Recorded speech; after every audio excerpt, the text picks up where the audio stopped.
भगवान की जय। मौली ज्ञानेश्वर महाराज की जय।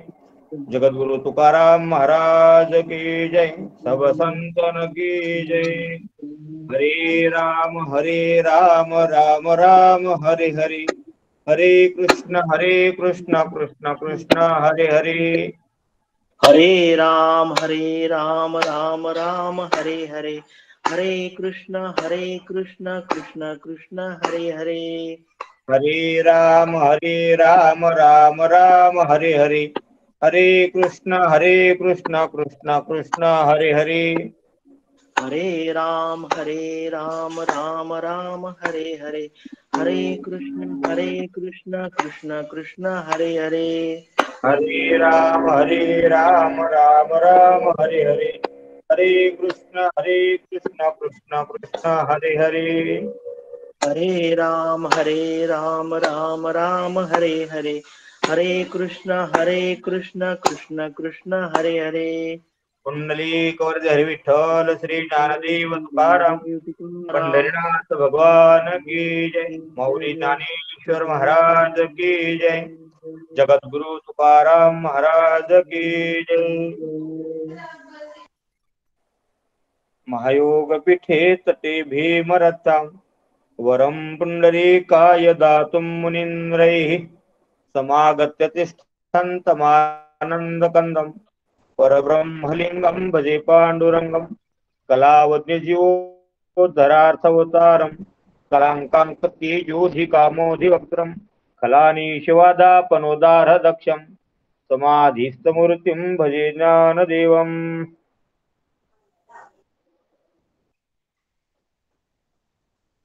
सर्व मंडळींना धनंजय महाराज मोरे यांचा सप्रेम जेहरी अशी विनंती करतो की आपण सर्वांनी तो स्वीकारावा। मंडळी, शुभस्य शीघ्रम चिंतने चिंतने तद्रुपता या न्यायाप्रमाणे आज आपण गुगल मीट या ऍपच्या माध्यमातून हरिभक्तपरायण आपल्या कार्यक्रमाचे मुख्य आयोजक, संयोजक आणि नियोजक सन्माननीय हरिभक्तपरायण प्रेमानंदजी महाराज यांच्या माध्यमातून, तसंच या कार्यक्रमाला वेगवेगळ्या माध्यमातून सहकार्य करणारे आपण सर्व महाराजजी मंडळी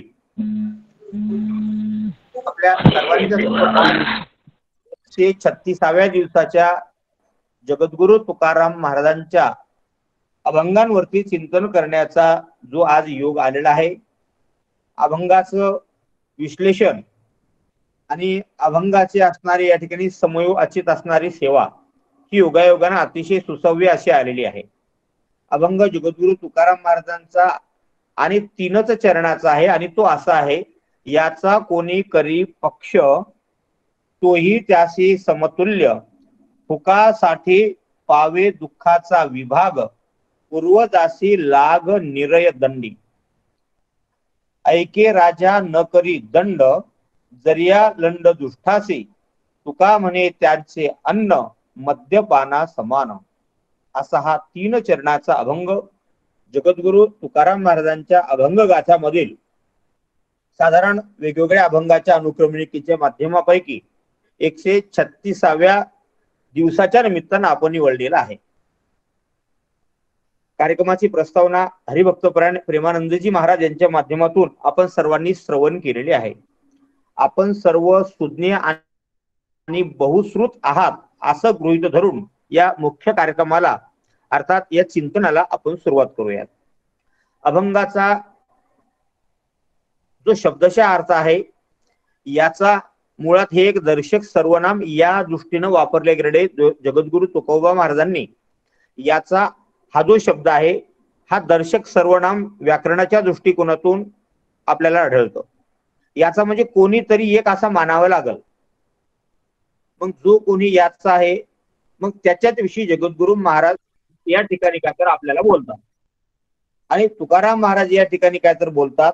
इथं पक्ष शब्दाचा अर्थ राजकीय पक्ष असाही नाही, इथे पक्ष याचा अर्थ राजकीय पक्ष असा नाही, त्याचबरोबर आपल्या वारकऱ्यांना वद्य आणि शुद्ध, ज्याला आपण कृष्ण आणि शुक्ल पक्ष असंही म्हणतो, त्याही संदर्भात नाही, तर इथं बाजू या अर्थाने हा शब्द आलेला आहे।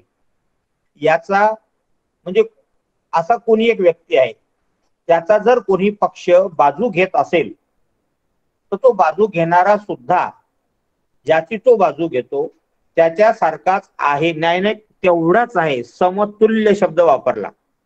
म्हणजे तो जर अतिपुण्यवान असेल तर बाजू घेणारा सुद्धा तेवढाच पुण्यवान म्हणून गणला जाईल, त्याच्यात तो कमी असणार नाही. दुर्दैवानं ज्याची बाजू घेतली तो जर पापी असेल, दुष्ट असेल, अनैतिक कर्म करणारा असेल तर त्याची संगत करणारा, त्याची बाजू घेणारा जो कोणी असेल तो सुद्धा तेवढ्या तुल्यतेचा दुष्टाच्या पापाला कारणीभूत आहे. म्हणून इथं दुसऱ्या चरणामध्ये आपण शब्दाचा फक्त शब्दशः अर्थ बघतोय. म्हणून दुसऱ्या चरणामध्ये फुकासाठी हा शब्द वापरला, ज्याला आपण मराठीत फुकट म्हणतो. दुसरा शब्द विनाकारण, निष्कारण, गरज नसताना असे शब्द सुद्धा आपण इथं वापरू शकतो. की विनाकारण पावे दुःखाचा विभाग, तर कोण दुःखाचा भाग कुणाच्या वाट्याला लागला? विनाकारण पापी कर्म न करताही जर कोणी पापी माणसाची संगत केली तर तो सुद्धा त्याच्या सारखाच होऊन विनाकारण पावे दुःखाचा विभाग. आणि याचं कारण म्हणजे पूर्वजाची लाग निरय दंडी. थोडक्यात दुष्टाच्या संगतीनं विनाकारण दुष्टासारखं पापाचं फळ ज्याला भोगावं लागतं, नुसतं त्यालाच नाही तर त्या पूर्वज लोकांना सुद्धा नरकापर्यंत पोचवण्याचं काम दुष्टाची संगत करते, असा या दोन चरणाचा शब्दशः अर्थ. महाराज सांगतात हे द्रुपदाचं मुळातलं चरण आहे. पुढच्या तिसऱ्या चरणामध्ये माझं ऐके राजा न करी दंड. आता धर्मशास्त्राप्रमाणे आपली जी संरचना आहे अलीकडे, ज्याला आपण अनेक लोक घटनेच्या माध्यमातून बघतात, घटनेमध्ये जसं दंडाचं विधान केलं तसं आपल्या सर्व धर्मशास्त्राप्रमाणे महाभारतामध्ये राजाच्या हातात जो दंड आहे त्या दंडाचं कर्तव्य सांगितलं. आपण पुढे यावर विश्लेषणात्मक बोलणार आहोत.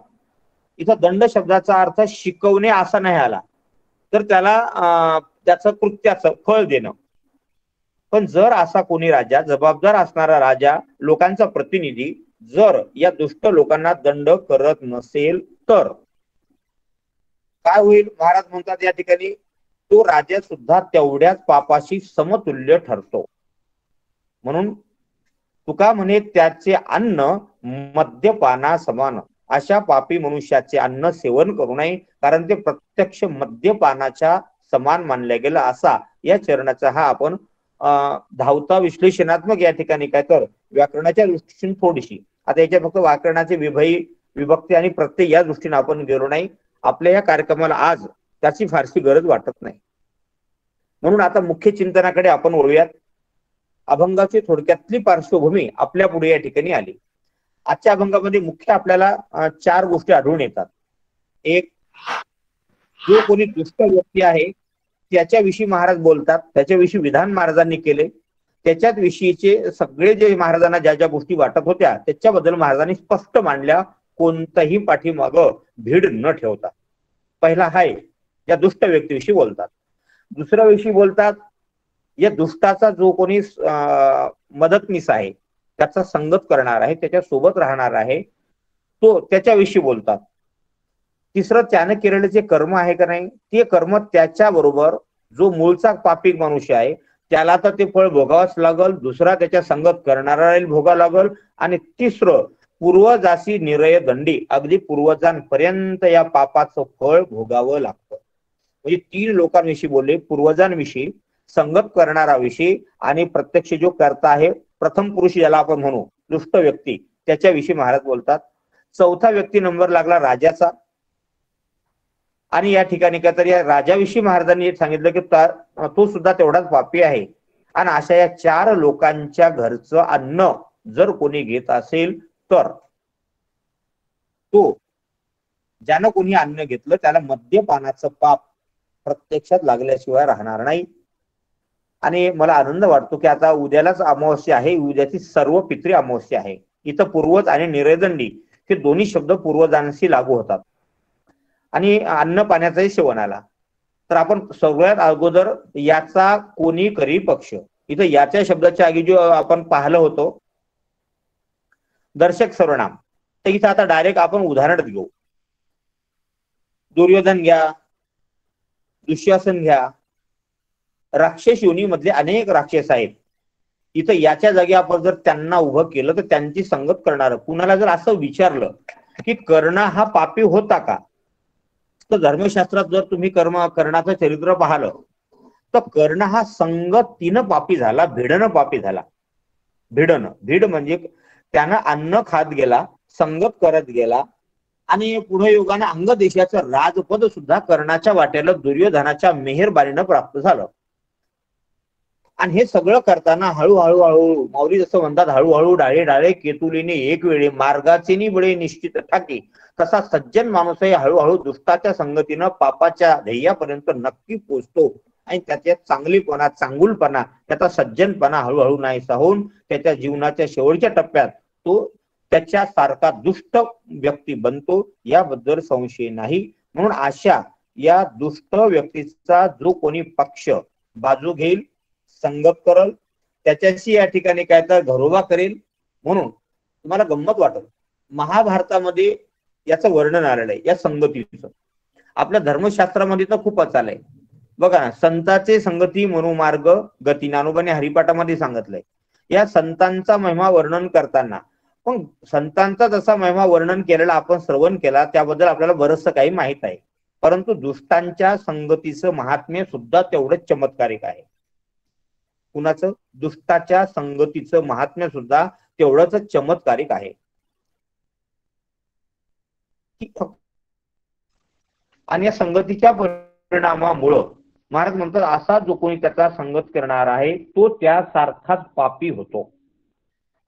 म्हणजे त्यानं जर वाईट कृत्य केलेले असतील तर वाईट कृत्य करणाराचा सुद्धा तो तेवढाच अधिकारी आहे आणि तो विनाकारण दुःखाला तो या ठिकाणी काय तर पावतो.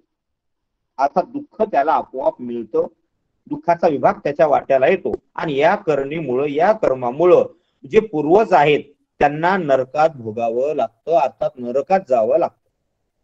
गंमत वाटेल तुम्हाला, महाभारतामध्ये, रामायणामध्ये, श्रीमद भागवत महापुराणामध्ये, गरुड पुराणामध्ये,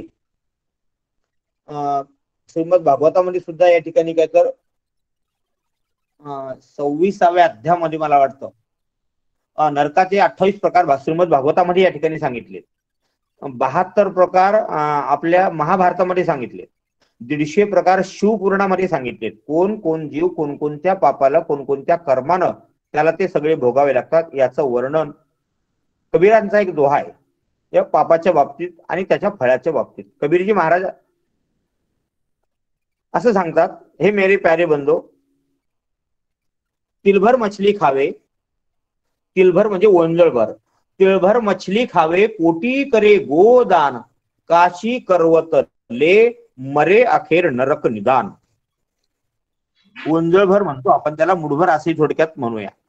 जर एखाद्यानं आयुष्यात एकदाच, फक्त एकदाच त्यानं जर तेवढी मासा ज्याला म्हणतो आपण, माश्या खाल्ल्या, मासोळ्या खाल्ल्या, त्याचं मांसाचं भक्षण केलं तर, आणि पुढं त्याला उपरती झाली, त्याचं वैराग्य जागृत झालं, चांगल्या व्यक्तीची संगत मिळाली, एवढं सगळं होऊनही मग त्याला पश्चाताप या ठिकाणी झाला. आणि त्यासाठी कबीरजी महाराज म्हणतात, त्यानं कोण तिलभर मछली खाये, त्या खाल्ल्याच्या नंतर ते झालेलं पाप जाण्यासाठी कोटी करे गोदान, कोटी गायी त्यानं दान केल्या, ते झालेलं पाप निघून जाण्यासाठी. एवढं सगळं झाल्यावरही नंतर काशी करवतले, त्यानं प्रत्यक्ष काशीत जाऊन तिथलं स्नान दान तर्पण आदी करून विधी पूर्ण केलेत, हे झालेलं पाप जाण्यासाठी.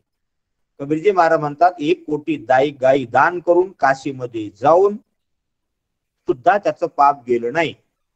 काशी करवतले, मरे अखेर नरक निदान, मेल्यावर तो नरकातच जाणार, यामध्ये तीळ मात्र शंका नाही. तुम्ही म्हणसाल मग काशी केल्यावर त्याचं काहीच, इथं नवीन शंका तयार होईल जी आपल्या चिंतनाच्या थोडी बाजूची आहे, पण त्यावर धावती 1 मिनिटाचं आपण विश्लेषण करू आणि पुढे जाऊ. कुणी असं म्हणेल, बाबा त्यानं गायी दान केले याचं काहीच फळ नाही का? मग त्यानं काशीमध्ये गेला, काशीचं महात्म्य तर खूप काही सांगितलं, मग त्याचं फळ काहीच नाही का? अगदी ज्ञानोबा म्हणतात 12 अध्यायात, मोक्ष जीवनी उदार काशी होय किर, परी वेचे लागे शरीर ती गावी. असं एवढं सगळं काशीचं महात्म्य असताना मग त्यानं केलेल्या सत्कार्याचं काही फळ नाही का? आहे, निश्चित आहे. परंतु वजाबाकी नावाचा कार्यक्रम महाराज या ठिकाणी काय तर होत नाही. म्हणजे पुण्य देऊन झालेलं पाप कमी करता येईल अशी साधना नाही. पुण्याचं फळ जसं स्पेशल भोगायला मिळतं तसंच पापाचं फळही त्या व्यक्तीला स्पेशल वेगळं भोगावंच लागेल, असा कबीर महाराजांचा हा इथं पुरावा म्हणून आपण हा त्यांचा दोहा घेतला. आणि म्हणून निरय दंडी, नरकामध्ये त्याला नाना प्रकारचे या ठिकाणी का तर हे दंड मिळतात. मग या दंडामधून त्याला जर बाहेर पडायचं असेल तर गरुड पुराणामध्ये या ठिकाणी 30 नरकाचं प्रमुख या ठिकाणी काय तर विश्लेषण आलेलं आहे. 30 प्रकारचं. कोणी चोर आणि या ठिकाणी अपराधी असेल, नाना प्रकारचे हे जे सगळे लोक आहेत, या सगळ्या लोकांना नरकामध्ये दुष्ट कर्म करणाऱ्या लोकांना जावं लागतं.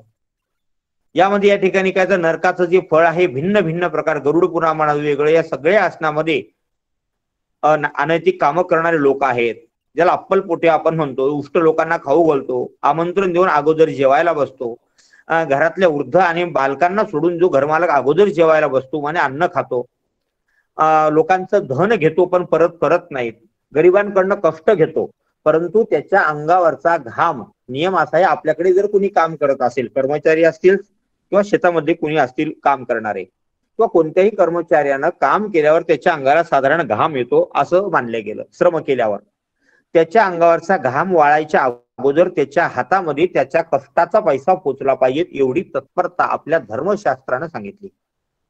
उद्या एक लाव, बातम्या, परसवाव, काही भाग म्हणजे कुठे आम्ही काही निघून चाललो का, पळून चाललो का, असले जे उदाहरण आहेत किंवा असलं वक्तव्य आहे त्या माणसानं त्या माणसाच्या कष्टाविषयी करूच नाहीत, असं धर्मशास्त्राचा दंडक आहे. आणि असे सगळे लोक या ठिकाणी काय तर नरकामध्ये, याची एक प्रकारची गॅरंटीच आहे. म्हणून या नरकामध्ये कोणकोणत्या नरकामध्ये या ठिकाणी जाणार याचं वर्णन जर आपण पाहू गेलो तर महाविशी नावाचा एक नरक आहे, गरुड पुराणामध्ये याचं वर्णन आलं. यामध्ये रक्त या ठिकाणी का तर पूर्ण भरून पडलेलं आहे, वज्राच्या समान त्याच्यामध्ये काटे आहेत आणि अशा काट्याला या ठिकाणी काय तर त्याच्या शरीरामध्ये ते काटे खोचल्या जातात आणि त्याला त्या ठिकाणी त्या महाविची नावाच्या त्या रक्ताच्या नरकामध्ये त्याला डुबवतात. दुसरा आहे कुंभीपाक, आपल्या सर्वांना माहित आहे. पाक शब्दाचा अर्थ होतो शिजवणे, स्वयंपाक आपल्या हा शब्द माहित आहे. मग महाराज म्हणतात या दुष्ट व्यक्तीचा संगत करणारा आणि दुष्ट व्यक्ती दोघही नरय दंडी अशा या भयानक नरकांमध्ये या ठिकाणी सजा भोगतात.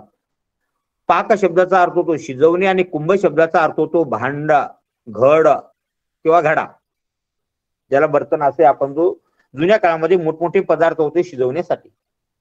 काही योजने तांब्याचं भांड असावं, त्यामध्ये या जीवाला या ठिकाणी काय तर टाकतात, त्यामध्ये गरम असणारी या ठिकाणी वाळू असते, अशा त्याच्यामध्ये तो आत्मा जीवात्मा या ठिकाणी हे सगळं दुःख त्या ठिकाणी काय तर त्या कुंभीपाक नावाच्या नरकामध्ये या ठिकाणी हा भोगतो. तिसरा नरकाचं वर्णन आहे रौरव नावाचा नरक. आयुष्यभर जे लोक खोटच बोलले, खोटी गवाही दिली, म्हणजे त्यानं पुरावा दिला, असे लोक मेल्याच्या नंतर या ठिकाणी काय तर रौरव नावाच्या नरकात जातात. पुढं आहे महारौरव नावाचा नरक, मंजूष नावाचा नरक, अप्रतिष्ठित, विलपक, महाप्रभ, जयंती, शाल्मली, तामिश्र, अंधतामिश्र, असिपत्र, करकंबलुका, कडमल, काकोल, महावट. आता ह्या सगळ्या नरकांचे इथं 36 नावं या ठिकाणी काय तर गरुड पुराणामधले हे नाव आहेत. भागवतामधले जे नाव आहेत यातले काही नावं इकडे तिकडेही सापडतात आपल्याला. या सगळ्या नरकांमध्ये या ठिकाणी काय तर हा जीव नक्कीच जातो. मग संतांनी ज्या अर्थी हे सगळं मानलं, त्याचा आधार दिला आणि त्याविषयी महाराज दिग्दर्शन करतात, दिशा दाखवतात समाजाला की बाबांनो त्या मार्गाने तुम्ही जाऊ नका. परंतु प्राप्त प्रसंगामध्ये जर आपण बघत गेलो तर चांगले चांगले लोक सुद्धा वाईट मार्गावर जाताना आढळतात. आता ही काळाची किमया म्हणावी का त्या माणसाची साधना कमी पडते म्हणावी, आता हा प्रश्न अजून थोडा पुढचा आहे, तो आपल्याला इथं हाताळायचा नाही आणि तेवढा आपल्याकडे वेळही नाही. पण मग ही जीवाला जे दुःख होते, अलीकडे प्रमाण आपण सर्व जाणते लोकात, प्रमाणात फारसा वेळ न घालता आपण असं बघूया. भगवद्गीतेच्या 4थ्या अध्यायामध्ये एक श्लोक आला, यई संस्पर्शेजा भोगा दुःख योन ये होते अद्यंतवंत कौंतेय न तेषु रमते बुधा. बुधा न तेषु रमते यही संस्पर्शेजा भोगा. इथं बुध शब्दाचा अर्थ बुद्ध असा होत नाही तर ज्ञानी असा होतो. ज्ञानी व्यक्ती न तेषु रमते, त्या ठिकाणी तो रमत नाही. कशामध्ये रमत नाही? तर यही संस्पर्शजा भोगा. मग हे जे शब्द स्पर्श रूप रस हे जे पंचविषयाच्या पंचविषयाच्या भोगांमध्ये तो ज्ञानी व्यक्ती रममान होत नाही, आसक्त होत नाही. परंतु सर्वसामान्य माणसं मात्र इंद्रियाच्या माध्यमातून जीवात्म्याला या ठिकाणी काय तर गुलामाकडे हे इंद्रिय खेचत देतात. पर्याय करणे इंद्रिय करतात आणि दुःख मात्र जीवात्मा बघतो. याला आपण गीतेच्या दुसऱ्या अध्यायातले 3 श्लोक आहेत, एक पाठोपाठ आपण ते बघूयात, म्हणजे तुम्हाला कळेल इंद्रियाची ताकद. एका जीवाला वाईटपणा करण्यासाठी, दुःख त्याला जे होतं त्याच्यासाठी जबाबदार कोण असं जर बघायला गेलो तर तुकोबांनी सांगितलं पूर्वजाची लाग निरदंडीन फुकासाठी पावे दुःखाचा विभाग. तर हे दुःख त्याला प्रत्यक्षात कोण देतं यासाठी आपण गीतेतला पुरावा घेतोय.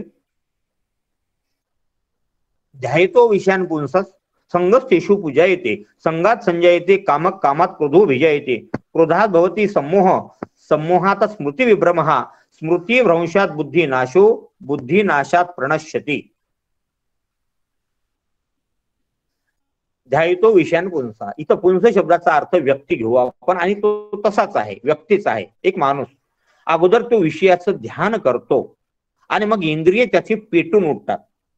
त्याचे हात, पाय, कान, नाक, डोळा जे कर्मेंद्रिय आणि पंच ज्ञानेंद्रिय आहेत हे 10 जण या ठिकाणी काय तर, आणि याला वासना आणि मन हवा देतात.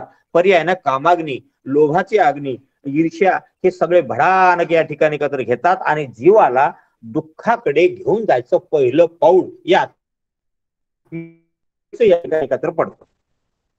आणि मग असा असता या पुढच्या प्रवासाला इंद्रियाचं सांगण्यावरून जीवात्मा जेव्हा या प्रवासाला निघतो भोगाच्या भोग भोगण्याच्या, तर भोग भोगता भोगता भोगता एक दिवस शरीर थकून जातं. इंद्रिय मात्र त्याला तसं सांगत नाहीत आणि मरेपर्यंत म्हटल्यापेक्षा भोग भोगूनच लोक मरताना आपल्याला आढळतात. म्हणजे शेवटच्या क्षणीही स्पर्शेंद्रिय अधिकरून इंद्रियांच्या माध्यमातून मिळणाऱ्या भोगातून अलिप्त होण्याची जाणीव किंवा जिज्ञासा त्या व्यक्तीची जागी होत नाही.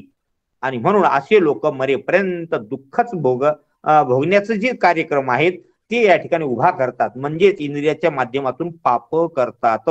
हा झाला पहिला करता, याचा कोणी करी पक्ष. याचा म्हणजे आता ज्याच्याविषयी आपण बोललो का तोच हा पकडू.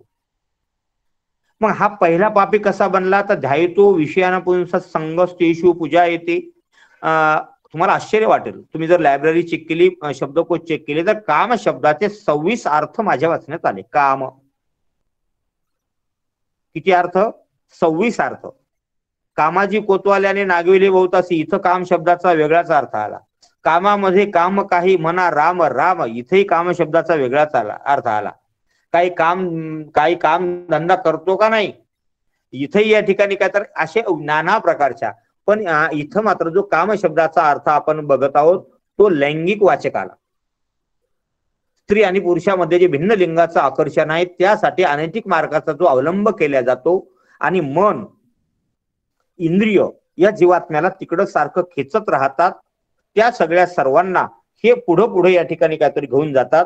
तो ध्यायतो विषयान पुंसा संगस्तेषु पूजा येते आणि मग त्याला संग करण्याची इच्छा होते. संगात संजय येते, कामक त्याची इच्छा अजून वाढते. जसं अग्नीमध्ये या ठिकाणी काय लाकडा टाकले तर अजून भडकतो. संगात संजय, कामात क्रोधो भिजा येते, पूर्ण झाला तर लोभ वाढतो आणि जर अपूर्ण काम झाला तर क्रोध वाढतो.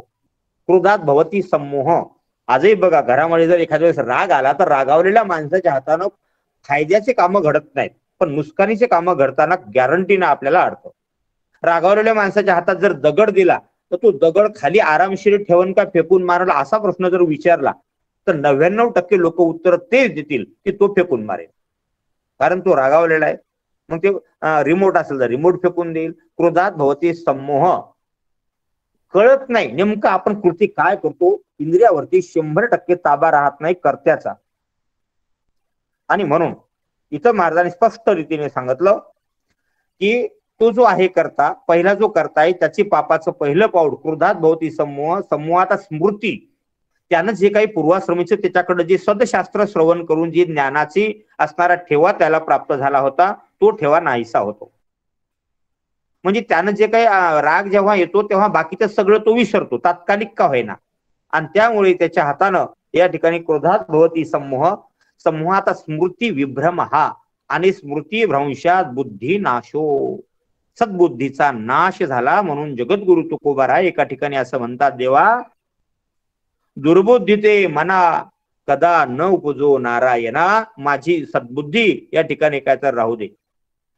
म्हणून या ठिकाणी काय तर इथं महाराज सांगतात, याचा म्हणजे आतापर्यंत जो बोललो का, ज्यानं विषयाचं ध्यान केलं, ध्यानामुळं संगात इच्छा वाढली, संघामुळं काम वाढला, कामामुळे या ठिकाणी काय तर काम पूर्ण झालं तो लोभ वाढला, नाही झाला तो क्रोध वाढला, बुद्धीचा विभ्रम झाला आणि पतंती पित्रे हे श्याम, याच व्यक्तीचं पुढं पतन झालं. आणि याच पतनामुळं पुढं पूर्वजांना घेऊन सुद्धा पतन होतं, जे अर्जुनानं गीतेच्या पहिल्या अध्यायामध्ये देवाला सांगितलं, पतंती पित्रे हे श्याम लुप्त पिंडोदक क्रिया. मग असा ज्याचा हा जो कोणी व्यक्ती, त्याची संगत तोही त्याशी समतुल्य. इथं अलंकार वापरला या ठिकाणी काय तर उपमा अलंकार. का हो, राम रावण झुंजले कैसे, तर राम रावणची झुंजले जैसे. हा, कारण रामासारखाही त्या काळात दुसरा राम तिथं हजर नव्हता, नवे त्या काळातच नव्हता, आणि रावणासारखाही दुसरा रावण नव्हता. त्यामुळे उपमा देण्यासाठी पर्यायी हजर लागत असतो. पण दोघांनाही पर्याय हजर नसल्यामुळं इथं उपमा अलंकार. तसं इथेही दिलं की जो पहिला पापी आहे ना, हा पहिला जसा पापी आहे तसाच तो दुसराही पापी तेवढाच या ठिकाणी तेवढ्याच पापाचा करता आहे. तुम्ही म्हणाल करता कसा, मग महाराज म्हणतात करता म्हणजे त्यानं प्रत्यक्षात पाप इंद्रियाच्या माध्यमातून केले नाहीत, पण संगत त्यांची केल्यामुळं तो त्यांना जबाबदार आहे. म्हणून तो फुकासाठी पावे दुःख. पहिला दुःख का पावतो, तर त्यानं कर्मच वाईट केलं, पापच त्यानं स्वतः प्रत्यक्षात केलं, त्याच्याविषयी नवलाची गोष्ट राहिलीच नाही की तो त्याला दुःख, तो नरकात का गेला. पण दुसऱ्यानं मात्र प्रत्यक्षात कर्म केलं नाही, पण संगत मात्र त्याची केली, आणि म्हणून तो त्या दुःखाच्या भागाला, त्या दुःखाचा जो भाग आहे तो त्याच्या वाट्याला आला, आणि त्याचं फळ पूर्वजासी लाग निरय दंडी. याच्या पापामुळं पूर्वज लोक नरकात गेले. तुम्हाला गंमत वाटेल, आता पितृपक्ष चालू आहे, पूर्वजांनाच आपण अन्न पाणी देत असतो. गीताप्रीतचा एक ग्रंथ आहे अंत्योदय प्रकाश नावाचा. दुसरा एक ग्रंथ आहे माझ्याकडे, तुमच्याकडे अनेकांकडे तो असेल, परलोक और पुनर्जन्म नावाचा. या ग्रंथांमध्ये या विषयी सविस्तर असं वर्णन केलेलं आहे. पूर्वजांना अन्न पाण्याची काय गरज आहे, घरावर दुपारच्या वेळी कावळे ओरडत असतील, घरामध्ये बरकत राहत नसेल, विनाकारण गैरसमज होत असतील, नाना प्रकारचे संकट अचानक येत असतील, होणारे काम अनेक वर्षे लांबत असतील, तर हे सगळे लक्षणं पितृकोपाचे आपल्या धर्मशास्त्रामध्ये सांगितले. मग अशा या पूर्वज जो नरकात असले तर तेही त्या घरातल्या लोकांना शाप देतात, तेही त्या घरामधल्या लोकांना या ठिकाणी अवकृपा केल्यामुळं त्यांना सुख मिळत नाही, कारण त्यांना नरकामध्ये जाण्यासाठी हे वंशातले लोक कारणीभूत आहेत. म्हणून इथं महाराज सांगतात, पहिला नरकात गेला त्यानं कर्म पापाचं केलं, दुसरा नरकात गेला तो त्याच्यासारखाच असल्यामुळं दुःखाचा भाग त्यानं अर्थात त्याच्या वाट्याला आला संगतीमुळं. आता तिसरा म्हणजे पूर्वज, थर्ड पर्सन विषयी महाराज बोलतात की तिघही नरकात गेलेत. संगत करणाराची आणि पाप्याची पूर्वज एक, संगत करणारा दोन, आणि ज्याची संगत केली तो पहिला तीन. हे तिन्ही लोक नरकामध्ये महाराज म्हणतात निरय दंडी. इथं दंड शब्दाचा अर्थ भोगवाचक आला. हे लोक प्रत्यक्षात पाप भोगायला गेलेले आहेत, नवे यांना भोगावंच लागतं. मग यावर काही उपाय आहे का? महाराज म्हणतात आहे ना. पापी लोकांना पापापासून बाजूला घ्यायचा असेल तर ती जबाबदारी कुणाची? सांगितलं तात्कालिक जो कोणी राजा असेल त्या राजानं प्रजेच्या हातानं पाप होऊच नाही. दुर्दैवानं कोणी जाणून बुजून जाणीवपूर्वक पाप करत असेल तर अशा पापी लोकांना दंड करण्याचं विधान आपल्या धर्मशास्त्रामध्ये दिलेलं आहे. पण हा दंड या ठिकाणी का तर केला जात नाही, आणि म्हणून महाराज म्हणतात हा चौथा व्यक्ती आहे जो नरकाच्या वाटेवर निघाला. राजा पहिला प्रत्यक्ष पाप करणारा, दुसरा संगत करणारा, तिसरे पितर लोक, या दोघांचेही, आणि आता चौथ्या नंबरचा आला राजा, जो या दंडाला या ठिकाणी तो त्याचं कर्तव्य पार पडत नाही. म्हणून तो सुद्धा महाराज म्हणतात या दुष्ट लोकांना जर त्यानं दंड केला नाही तर तो सुद्धा त्याच वाटेवरती, म्हणजे चार लोक नरकाच्या वाटेने निघालेले आहेत. प्रत्यक्ष कर्म करणारे या सगळ्या लोकांना इथं तुकोबारा अशी बाजू म्हणतात. मग इथं पूर्वजांनी बघा, राजा हे 3 लोक पापाला कारणीभूत सापडतात, पण पूर्वज मात्र पापाला कारणीभूत सापडत नाहीत, तरी ते नरकात का गेले, असा प्रश्न तुमच्यापैकी अनेकांना पडलेला असेल. गंमत कशी बघा, पहिल्यानं पाप केलं तो नरकात जाईल, संशयच नाही. दुसऱ्यानं संगत केली, तसा नियम आहे ईश्वराच्या घरचा, संगत पापाची करायची नाही, केली तर नरकात जाईल म्हणून तोही गेला, तेही मानू आपण, बरोबरच आहे. चौथा, राजाने दंड करायला पाहिजे होता, राजाने दंड केला नाही, कर्तव्य त्यानं पार पाडलं नाही म्हणून तोही नरकात जाईल, यात नवल नाही. पण तिसरी जी पूर्वज, इथं तुकोबांनी स्पष्ट याचा उल्लेख केला, पूर्वजासी लाग निरय दंडी. पूर्वजांच्याही वाट्याला हे जे दुःख आलेलं आहे, याला जबाबदार कोण? कारण यांनी प्रत्यक्ष संगत केली नाही, प्रत्यक्ष पापही पूर्वजांनी केलं नाही, नवे नवे ते या धर्तीवर त्या काळात नव्हते, तरीही ते नरकात जातात. ही गोष्ट एकदम अनेकांना बुद्धीला न पटणारी, न झेपावणारी आहे. ते तुकोबाराय यांच्याविषयी कसं काय विधान करतात, त्याचा कुठेच संबंध दिसत नाही या पापकर्माशी. त्या व्यक्तींना थेट नरकात नेऊन उभं करता तुम्ही, कसं कसं कोणत्या नियमानं कराल? तर धर्मशास्त्र सांगते या ठिकाणी काय, तर आपल्याकडे ज्याला वारस म्हणतो, कदाचित आपल्या अनेकांचे लग्न झाले आहेत असं गृहीत धरून मी बोलतो. लग्नामध्ये लग्न लागताना मुलगा आणि मुलगी म्हणजे वर आणि वधू यांचे हात एकमेकांमध्ये देतात, आणि ते मंत्र म्हणणारे जे भटजी असतात, ब्राह्मण असतात, ते काही मंत्र म्हणतात. अलीकडे ही फॉर्मॅलिटी सगळी बंद असल्यामुळे कुणाला याबद्दल फारसं माहित नाही, परंतु तिथे एक वचन दिलं जातं नवरदेव नवरी दोघंही एकमेकांना. धर्मम नाचरामी, नवरदेव त्या मुलीचा हातात हात घेतल्याच्या नंतर पहिलं वचन अंगीकारतो, मी तुझं धर्मानं उल्लंघन करणार नाही. हे कशासाठी सांगायला लागलो मी तुम्हाला, की पूर्वज लोक नरकात जातात तर कोणत्या नियमानं जातात. धर्मम नाचरामी, हा नवरदेव जो उभा आहे स्टेजवरती, नवरीचा हात हातात घेऊन तिला धर्मपत्नी म्हणून स्वीकार करण्याच्या अगोदर तो तिला वचन देतो की मी तुला धर्मपत्नीचा दर्जा देईन. म्हणून आजही तुम्हाला गंमत वाटेल, आता अलीकडे हाय क्वालिफाईड लोक निघल्यामुळे त्यांना या गोष्टीचं फारसं काही माहित नसेल, पण पूजा करताना, दान करताना, नमस्कार करताना, तीर्थयात्रा करताना, यज्ञ करताना कोणती शास्त्रामध्ये पत्न्याचे 4 प्रकार सांगितले, पण कोणती पत्नी जवळ लागते किती लोकांना माहिती? माझा आवाज आपल्यापर्यंत येत असेल तर आपला माईक चालू करून कुणाला माहिती आहे सांगा, की देव कार्य करताना, यज्ञ करताना, लग्नातला आहेर घेताना, पूजा करताना, आता हे कालचं आपलं अनेकांची काही ते पित्र झालेले असतील, हा स्वयंपाक करताना, या सगळं करताना कोणती पत्नी सोबत लागते, हा अधिकार कोण्या पत्नीचा आहे? धर्मपत्नी. हा, धन्यवाद. बाळासाहेबांनी उत्तर दिलं धर्मपत्नी. 100% उत्तर तेच बरोबर आहे. कामपत्नी शास्त्रामध्ये सांगितलेले आहे. अनेक लोक जेव्हा युद्धाच्या काळात किंवा काही काळात खूप दिवस बाहेर राहत, मग तिकडे अनेक स्त्रियांच्या बरोबर त्यांचे संबंध यायचे, त्यांना एक धर्मशास्त्रानं पत्न्यांचा दर्जा दिला, पण त्यांना फक्त कामपत्नी एवढंच म्हटलेलं आहे, त्यावरची फारसं आपल्याला बोलायचं नाही. पण धर्मपत्नीचा दर्जा, प्रभू रामचंद्रांनी रामायणात यज्ञ केला, सीतामाई तेव्हा वनवासात होत्या, तर पत्नी हजर नसल्यामुळे यज्ञ करणाऱ्या ऋषींनी सांगितलं, राम प्रभू तुम्हाला यज्ञ करता येणार नाही, तुम्ही गृहस्थी आहात, तर तुम्हाला पत्नी सोबत लागेलच. त्यावेळेस मग सीतामाईचा पुतळा तयार केला, कमरेला सुपारी बांधली आणि अंगावरती वस्त्र टाकून दोघांच्या गाठ पाडून मग तो पुढील यज्ञ आपल्याला पार पाडावा लागला, असं रामायणामध्ये स्पष्ट त्याचा उल्लेख आहे. मी आता इथं तरी तुमची शंका अजूनही बाकी आहे की तुम्ही सांगता हे मॅच होत नाही, होईल आता पुढचे त्याच दिशेने आपण चालेल. पूर्वज शब्द आलेत, तर धर्मपत्नीचा अंगकार कशासाठी सांगितलं असं जर आपल्या धर्मशास्त्रांना विचारलं, मी पुन्हा प्रश्न विचारतो आपल्या सर्वांना, म्हणजे ऐकवतो की धर्मशास्त्रानं पत्नीचा स्वीकार करण्याची जी परवानगी दिली ती नेमकी कशासाठी दिली? फक्त भोगासाठी? घरामध्ये कोणतरी काम करायला पाहिजे, हेल्पर, त्यासाठी? घरात करमत नाही म्हणून? का आपल्या वंशाचा उद्धार व्हावा, सुप्रजा निर्माण व्हावी, देव धर्म देश आणि यांच्यासाठी सुविचारी लोक, बुद्धिवादी लोक, सात्विक लोक जन्माला घालण्यासाठी गृहस्थ आश्रमामध्ये धर्मपत्नीचा अंगीकार करण्याचा आपल्या शास्त्राने काय केला? आदेश दिला.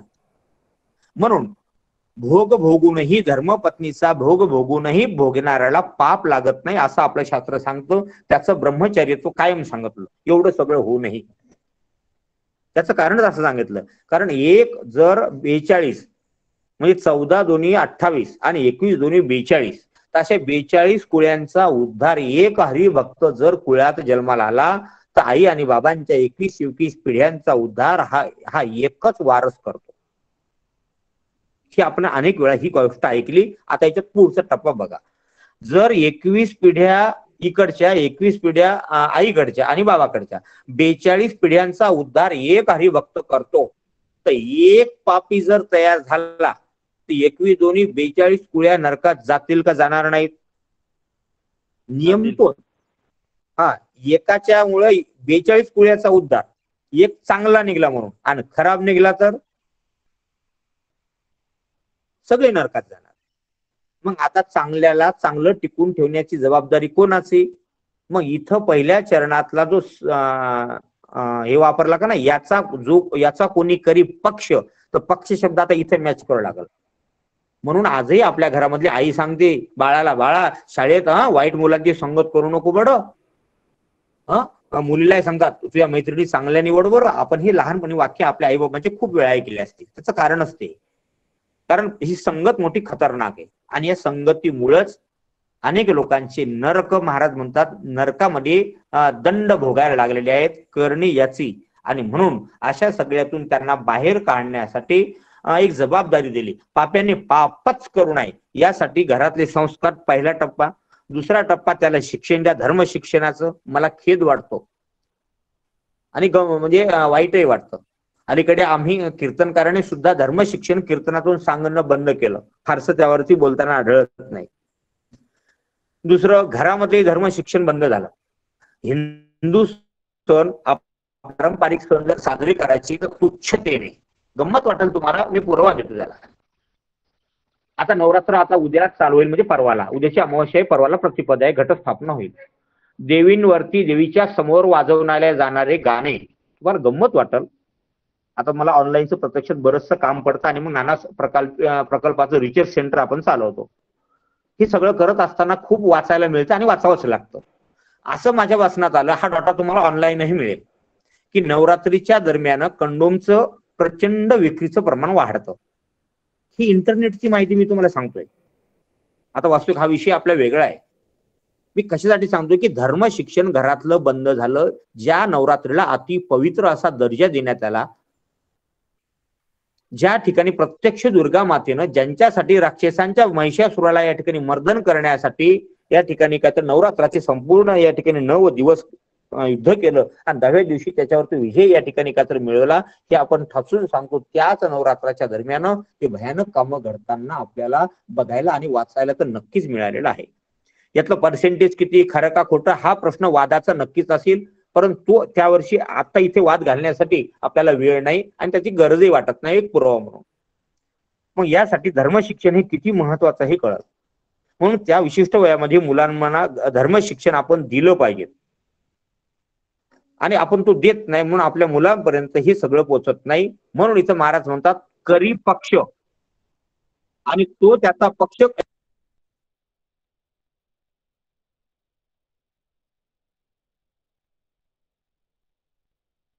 रामकृष्ण हरी. आपल्या सर्वांची क्षमा मागतो, मधातच कॉल आला आणि ते बटन चुकून स्वाईप झालं. मुख्य विषय आपला चालला होता की नरकामध्ये ही सगळी जाणारी जी मंडळी आहेत, दुष्टाची संगत, जो कोणी याचा जो पक्ष करतो, याविषयी आपण बोलत आहोत. 30 लिंग पुढं पूर्वज लोक आहेत, त्या पूर्वजांनाही नरकामध्ये आपण घेऊन जातो. आणि आता धर्म शिक्षण आपण कमी पडत आहोत, इथून थोडं समोर आलो होतो. आणि या धर्म शिक्षणामुळे आता जो पितृपक्षाचा कार्यक्रम चालू आहे, यामध्येच या ठिकाणी महाराजांनी या ठिकाणी सांगितलं की बाबांनो, जो कोणी या वाईट मार्गावर चालतो, कोणत्या या वाईट मार्गावर, तो नरकामध्ये दंड भोगतो. परंतु याच्यातून बाहेर निघण्याचा मार्ग आहे का? दुसऱ्या टप्प्यामध्ये आपण प्रवेश करतो आता. आहे म्हटले, जर राजांनी अशा दुष्ट लोकांना दंड करून त्यांचा दुष्टपणा थांबवला तर आपोआपच वाईट लोकांची संगत चांगल्या लोकांना होणार नाही, त्यामुळे ते आणि त्यांचे पूर्वज नरकात जाणार नाही. मग हा तर सोपा उपाय आहे. परंतु जेव्हा राजाच दुःशासनासारखा, दुर्योधनासारखा जर चुकीचा निघाला, अशा वेळी काही त्या राजाला काही पर्याय आहे का? महाराज म्हणले हो, धर्मशास्त्रामध्ये सर्वांना दंडाचं विधान केलं, अगदी राजासहित दंडाचं विधान आहे. मग असा राजा जर या चुकीच्या व्यक्तीला, पापी व्यक्तीला जर दंड करणार नाही, तर तो सुद्धा त्याच असणाऱ्या पापाला जबाबदार आहे. म्हणजे तो सुद्धा तेवढा समतुल्य आहे. आता तिघ सारखेच झाले. पहिला करता पाप करणारा, दुसरा असणारा त्याच्या सोबत राहणारा, आणि तिसरा राजांना दंड द्यायला पाहिजे तो देत नाही, म्हणून राजा सुद्धा तेवढाच पापी झाला. हे 3 चरण आपण तिथपर्यंत या ठिकाणी काहीतरी आलेलो आहोत. आणि आता शेवटचं चरण,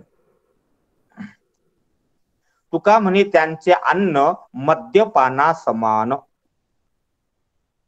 मद्यपाना समान अन्नावरती बोलायचं असेल तर वारकरी रोजनिशी.in नावाची आपली वेबसाईट आहे.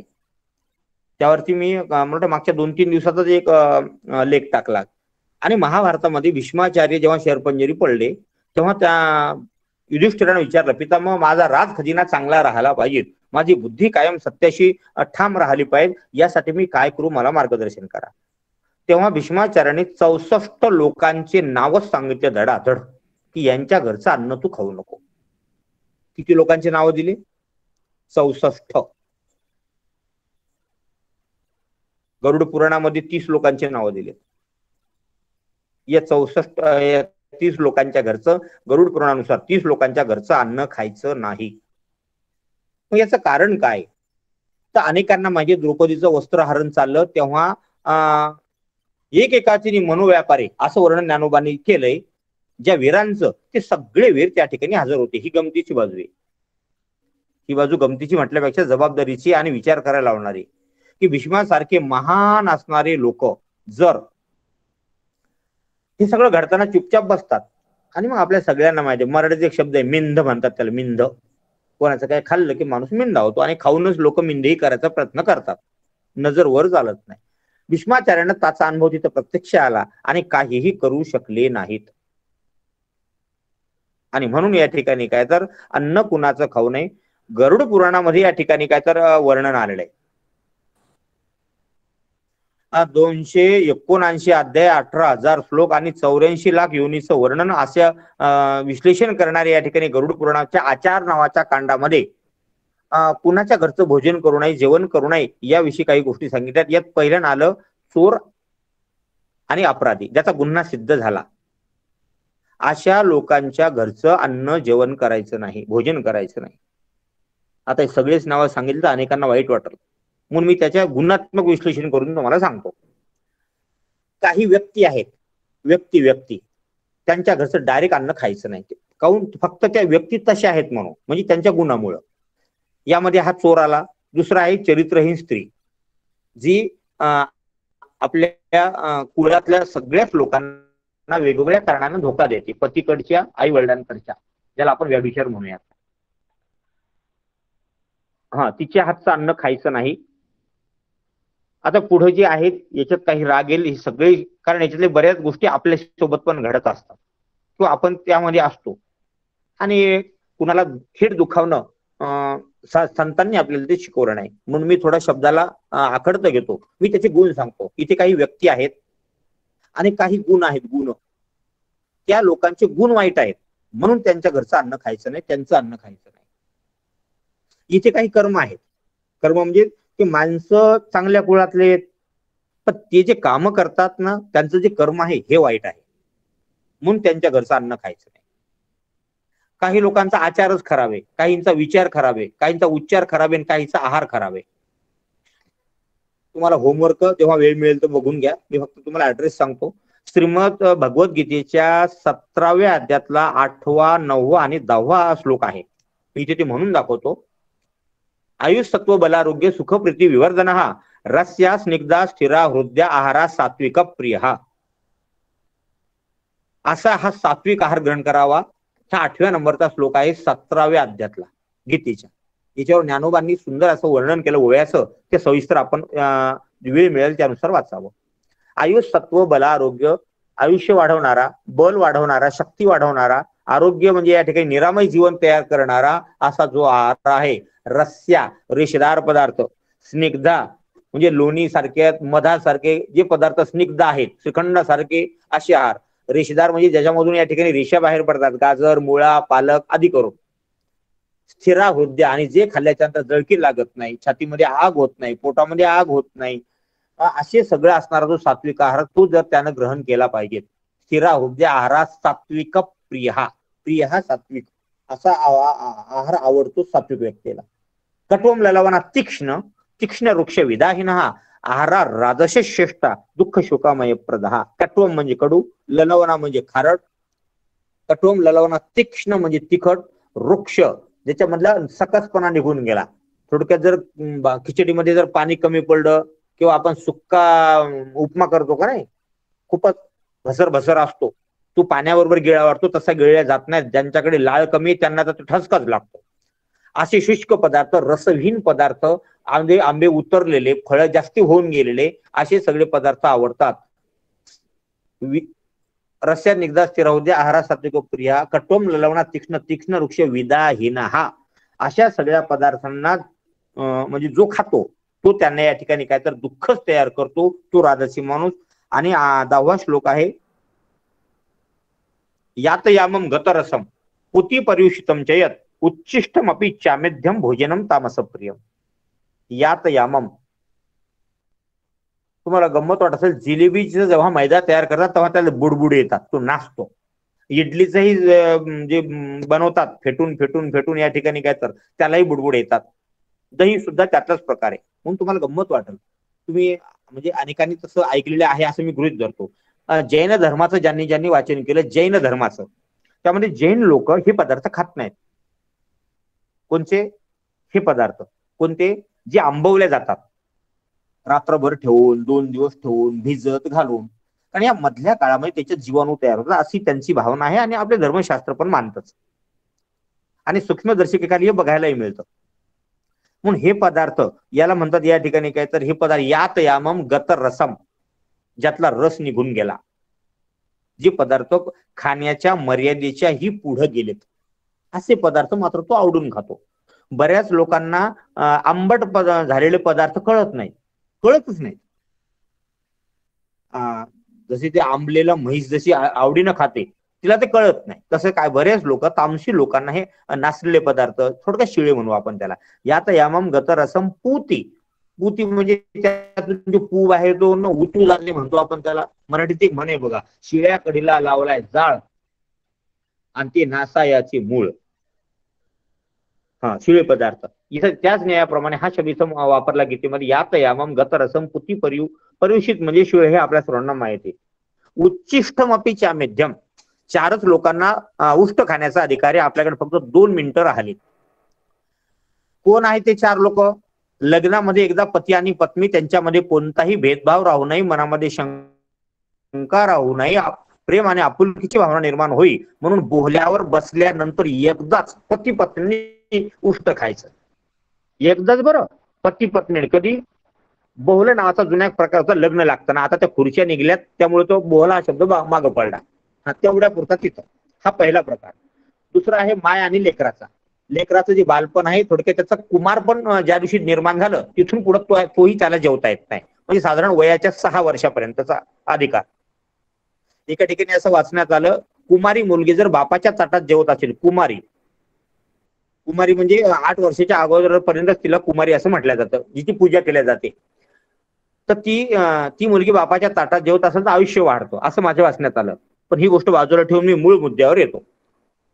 उष्ट कुणी कुणाचं खायचंय तर आई आणि बाळ एका ताटात जेवू शकतात. त्यांच्या उष्ट्याला धर्मशास्त्रानं दोष दिला नाही. 2 पाहिले आपण, पती आणि पत्नी बोहल्यावरती, आई आणि बाळ कुमार आहेत तोपर्यंत. तिसरा उदाहरण आलं या ठिकाणी काय तर गुरु आणि शिष्याचं. आपल्या श्री गुरुचा प्रसाद उष्टा जरी असला तरी शिष्याला खायला तो अधिकार दिला, त्याबद्दल त्याला पाप लागत नाही आणि गुरुलाही लागत नाही. आणि तो त्याने खाल्ला तरी त्याबद्दल काहीही शंका घेण्याचं कारण नाही. आणि 4थं कारण आहे भक्त आणि देव. देवाचा उष्टा प्रसाद आपण या ठिकाणी, पेंड्याचं उदाहरण सगळ्यांना माहिती आहे गोकुळातलं. आता इथं काल्याच्या कर्तनातला विषय मांडायला वेळ नाही, बरोबर 8 वाजलेले आहेत. म्हणून धावता हा विषय या ठिकाणी आपण इथं संपवू की महाराज या ठिकाणी अशा प्रकारचं जे अन्न आहे, भीष्माचार्यांनी जो प्रश्न विचारला उत्तर दिलं की 64 लोकांच्या घरचं अन्न खायचं नाही, मद्यपाना समान. जर कोणी असं खात असेल, कुणाचं? पाप करणाऱ्या व्यक्तीचं, पाप्याची संगत करणाऱ्या व्यक्तीचं, आणि या संगत करणाऱ्याला जो कोणी दंड देत नाही अशा राजाच्या सुद्धा घरचं अन्न जर एखादा व्यक्ती घेत असेल तर तो सुद्धा समतुल्य शब्द 4ही शरणामध्ये इथं लावला म्हणजे आपल्याला अभंगाची संगती लागते. आणि म्हणून मद्यपानाचं पाप आता हे महापापात जमा आहे. पाप उपपाप याचं वर्णन जर आपण या ठिकाणी पाहत गेलो तर याचे सुद्धा प्रचंड प्रकार आपल्याला या ठिकाणी पाहायला मिळतात. अज्ञात पाप, ज्ञात पाप असे जे मुख्य प्रकार आहेत या ज्ञात पापामध्ये मद्यपानाचा नंबर लागतो. दारू पिणारा काही अज्ञात पातकाचं काय काम नाही, कारण त्याला माहित असतं आपण दारूच पितो आणि तो कायम पितो, त्यामुळे अज्ञात पातकाचे मोडत नाही. म्हणून तुकाराम महाराज सांगतात की बाबांनो, सर्वांना अशी विनंती आहे की अशा लोकांची संगत करू नका. शक्यतो तुम्ही स्वतः असाल तर ते वाईटपणाच करू नका, त्यामुळे तुमचे पूर्वज दुःखाला जातील. नरक या ठिकाणी काय नरकातला दंड अर्थात त्यांना भोगावं लागेल. राजानं आपलं कर्तव्य पार पाडलं पाहिजे, तर राजा असं करत नसेल तर तोही पापाला जाईल. आणि जर कोणी यांचं अन्न खात असेल, थोडक्यात संपर्कही मानला गेला तरी सुद्धा तेवढाच जबाबदार आहोत. असा या अभंगाचा धावता भावार्थ आपण या ठिकाणी पाहला. वेळेचे मर्यादेचं भान ठेवून या ठिकाणी काय तर मी महाराजजींना अशी विनंती करतो की आपली वेळ संपत आली, तर आता पुढच्या नेमकं असणार मार्गदर्शन आपण करावं. इथंच थांबायचंय की अजून काही प्रोसेस आहे आपल्या कार्यक्रमाची? नाही, आता